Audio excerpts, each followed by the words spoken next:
Ayan mga kamamshi, bali nagre-ready pala ang inyong tendera. Bali pupunta pala tayo ngayon niyang kay Pure Gold. Tuwang-tuwa ang inyong tendera. Paano ba naman mga kamamshi, yung pinagawa kong t-shirt noon? Hindi ko akalain na kasya pala sa akin. Naalala ko kasi nung nag-unboxing ako tapos sinukat ko yan, medyo masikip. Pero ngayon ayan, tuwang-tuwa ako dahil kasya pala sa akin. Pero parang hindi naman ako pumayat. Yung t-shirt ang nag-adjust. Syempre charot lang.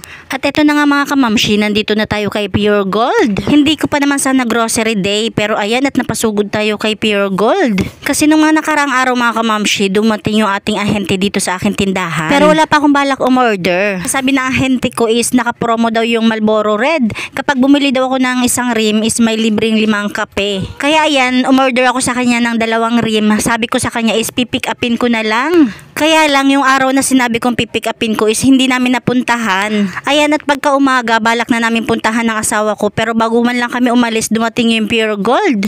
At dala na nga nila yung 2 rim na Marlboro Red at 10 pieces na Kopiko Blanca. Nagulat ako kasi sabi ko nga is pick up yun.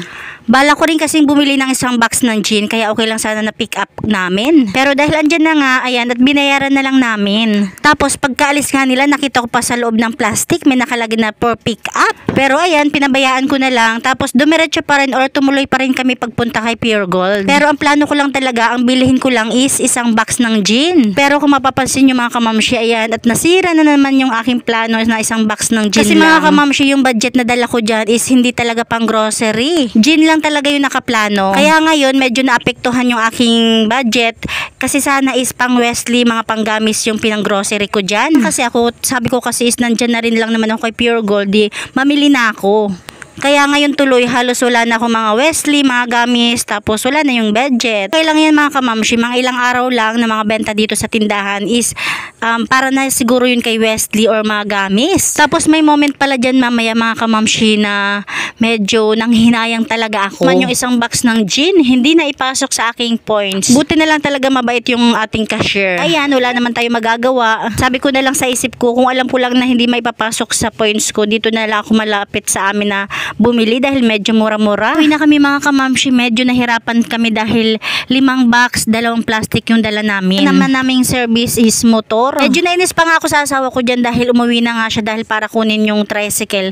Hindi pa siya nagdala ng mabibit-bit na kahit man lang sana 2 o 1 box. Pagbalik niya, hindi niya nadala yung tricycle ni Papa dahil marami daw nakaharang. Tapos ayan tuloy, hindi pa rin nabawasan yung bit-bit namin. At habang nag-grocery pala kami dyan mga kamamshi, ang bantay ng tindahan ko is yung pangalawa kong anak. Panganay ko is pumunta sa classmate, 'di ba? Meron akong upload na pagdating nila, meron silang dalang mga pinamili sa palengke. Sa bahay nila yung anak ko kasama yung classmate niya. Kung maaga pa sana niyan mga kamamshi, siguro dumiretso na kami sa bilihan ng mga Wesley or gamis. Doon naman talaga yung budget na dala ko. Gabi na, ayan, at dyan na lang talaga kami kay Pure Gold. At syempre, gawa na lang ng paraan para makuha tayo sa video. Kasi pag yung asawa ko yung pinapahawak ko ng camera, medyo magalaw at malikot. Ginagawan ko na lang ng paraan, nilalagay ko na lang sa loob ng cart. Buti na lang talaga mga kamamshi, yung isang box ng gin lang yung hindi na ipasok sa aking points. Iba naman kasi nahiwalay siya sa mga grocery ko. Naipamili pala natin dyan lahat kay Pure Gold is hindi pa naman siya umabot ng 9K. 12K sana talaga yung dala namin. Kaya lang 'di ba bago man lang kami umalis, dumating yung Pure Gold. Kaya binayaran ko para sa 2 rim na Marlboro is nasa mahigit 3K. Tapos isang box lang talaga dapat ang bibilhin ko dyan, 'di ba? Tapos yung iba is pang mga gamis at Wesley ko. Kaya nga mga kamamshi, dahil andyan tayo kay Pure Gold at naipamili natin ng grocery. Ngayon tuloy habang nag-e-edit ako, pag tinitingnan ko yung mga pwesto or lagayan ng mga Wesley ko is nakakalungkot naman. Wala na pala akong mga gamis at Wesley. Hindi pa rin talaga ako makakabili dahil bukas due date natin bukas ba? Basta ngayong bukas due date natin kay JTI. Rin yung babayaran natin nasa mahigit din sigurong 5K. O sa 29 naman due date natin kay grocery. Siguro makakapamili pa ako nito kapag nabayaran ko na yung kay grocery. Kaya kahit siguro magpabili lang muna ako sa anak ko ng paunti-unti mga Wesley. Yung anak ko ngayon pumasok, hindi ko pala napadala ng pangbili man lang kahit worth 1K ng gamis. Pa naman dahil doon na rin siya sa bayan, doon siya sasakay pa uwi. Tuwing pumapasok kasi siya, minsan nagtatanong yun kung ano ipapabili ko para kahit papano naman hindi sayang sa pamasahe. Pumasok siya, ayan, at wala ako na ipadala. Pero okay lang pala yun mga kamamshi kasi naalala ko is nakapiting pala siya. Mga kamamshi, tuloy-tuloy lang tayo sa pamimili. Ayan, at kumuha ako dyan ng tag-iisang balot ng mga noodles at Lucky Me. Naalala ko tuloy dati-rati naman noong mga last year is per box na lagi ang order ko ng mga noodles at pansit canton. Na lang talaga naagapan ko yung tindahan ko kasi nung nakaraang buwan, feeling ko talaga is malulugi na yung tindahan Kasi ko. Napansin ko mga kamamshi, lumiwanag na yung tindahan ko. Tapos yung mga per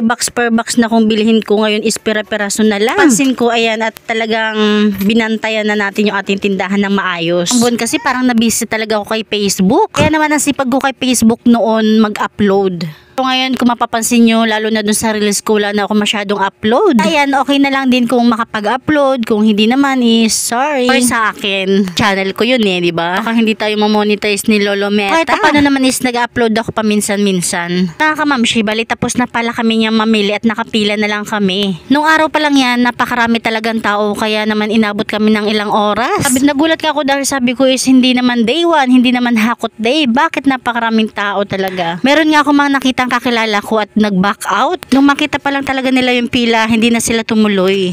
Pero ngayon, ayan, at nakapila na rin naman tayo. Diyan nga lang kami medyo natagalan sa pagpila. At ito na nga mga kamamshi yung napamili namin. O diba, imagine, motor na naman lang yung dala namin. At diyan nga ako medyo nainis sa asawa ko dahil sabi niya parang hindi kakasya dahil medyo malaki, maliit. Sabi niya is uuwi siya para kunin yung tricycle. Kaya ayan, umuwi siya nang walang dala pero pagbalik niya, wala siyang dalang tricycle. Kasi marami daw nakaharang. Kaya ang ending, dala pa rin naman talaga namin lahat. Kaya thank you Lord pa rin dahil ayan, nakauwi pa rin naman kaming ligtas at maayos. Medyo hirap nga lang ako sa pagbitbit dun sa isang box dahil nasa gilid ko lang siya at nakapatong sa paa ko. Ganyan talaga ang sakripisyo ng isang tendera. Kaya lang mga kamamshi, thank you for watching.